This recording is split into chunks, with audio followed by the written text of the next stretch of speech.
Welcome to Lessons in Rural Community Engagement, a conversation series with Chelsey Patriss and Rosa Fernandez of the Health Equity Partnership of North Central Massachusetts.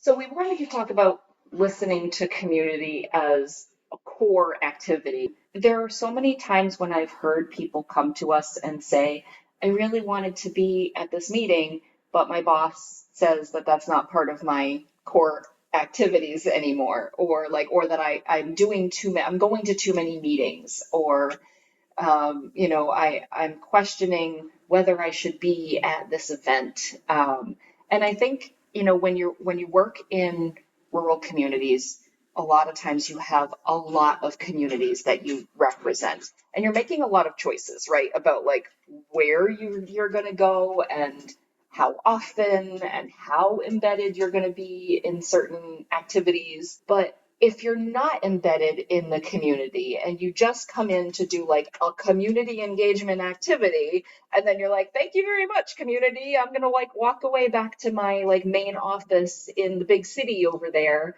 and do my thing, and we'll send you a shiny report when it's done. You don't that's not really engaging with the community. It's not intentional. Yeah. It all comes down to intentional level. If you're not engaging with community, you really don't understand the essence of what they're going through.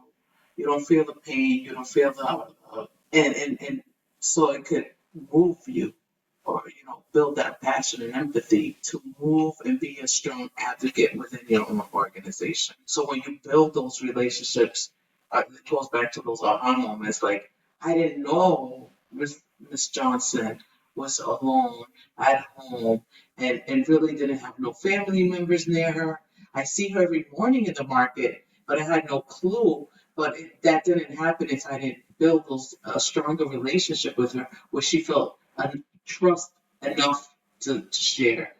Yeah. I mean, I think we don't put enough emphasis on the listening as part of what we're doing. I think we get very self-conscious almost about like what value we're bringing. We have to bring something. We have to give something. We have to have a resource or a training or an agenda that's all packed with like great information. And I think for me, there was a moment during right after the pandemic started when we were having meetings, that were working group meetings. So we were supposed to have these topics and these agendas and these things that we were going to do. And we had, it just felt wrong, right? Like we just had this moment where we were like, how's everybody doing? And people just opened up and started checking in about,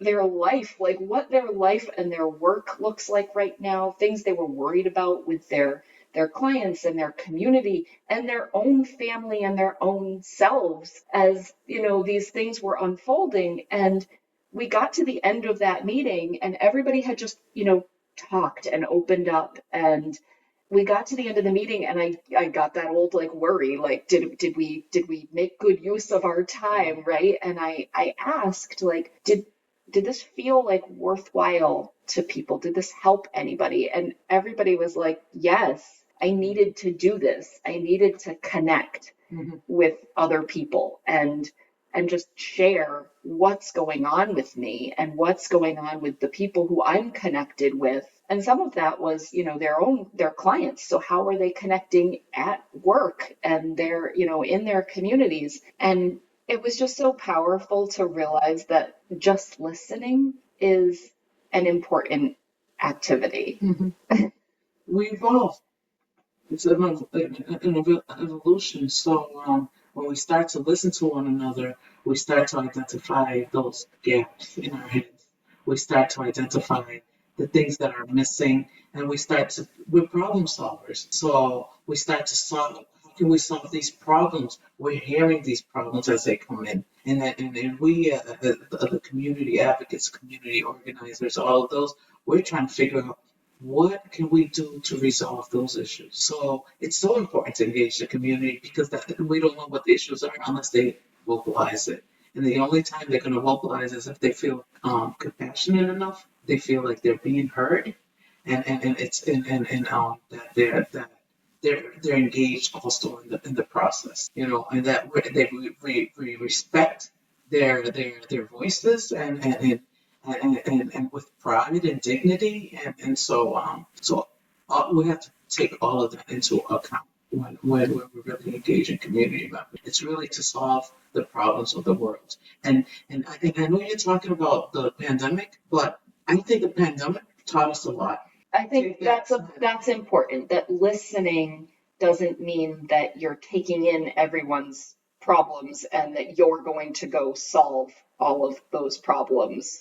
That listening means that you're actively listening to the person and not thinking about the next thing you're going to say or the next question you're going to ask, or if what they're saying fits some kind of narrative that you're trying to craft, but that you're, just listening openly, taking it in, and that you're going to do with that what your organization does best. And you're going to, use that information to tell stories and to back up data that you have and to, inform programs and projects and initiatives and whatever it is, or advocacy efforts. Awareness, Yeah, exactly. Whatever it is that you need to do. And it is hard to kind of, not get into that like friend mode of like, I'm gonna like solve your problems, or we're gonna follow up on this later, or like,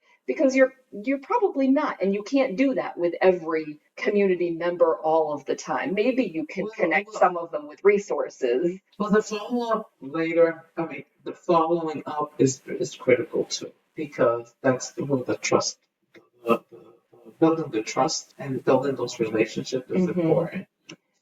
But following up, I think, is like, what is your lane, right? What is your role as an organization to do that kind of follow up? And what kind of follow up are you promising? And what kind of follow up are they expecting? Right. And that isn't the, I'm going to find you a primary care doctor, and I'm going to help you, like, get that thing that you need that you're pouring your heart out about. You can't do that. You're not going to become someone's personal navigator, right? Let's be clear in our expectations and really direct, Right, because we don't want to make broken promises right. to community members that we can't deliver on, but really be candid and open about our work, Right. what we can and cannot do. I think if we hadn't been listening to community and centering that as an activity, we would not be doing some of the things that we're doing. And we might be kind of spinning our wheels in other activities. And I think we've done that in the past, right? Like, we have looked at community health assessments and said, okay, mental health and substance abuse are like really high on the list of things that are important in the community, and we should be doing something about that. And then kind of realized that we weren't the ones who were trusted to do that. We weren't the ones who had the experience with that, and we weren't there were other people doing it. Right. And we didn't need to be in that space because there were already really good people in that space.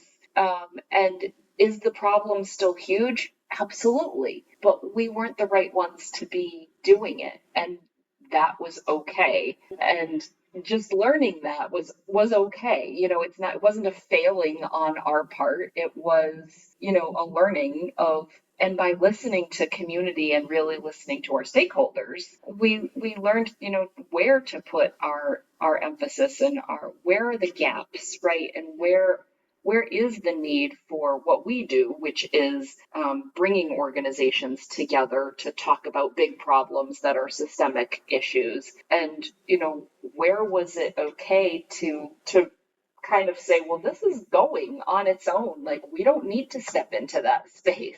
Thank you for listening to this episode of Lessons in Rural Community Engagement with the Health Equity Partnership of North Central Massachusetts, and paid for by a grant from the Massachusetts Department of Public Health through the New England Rural Health Association.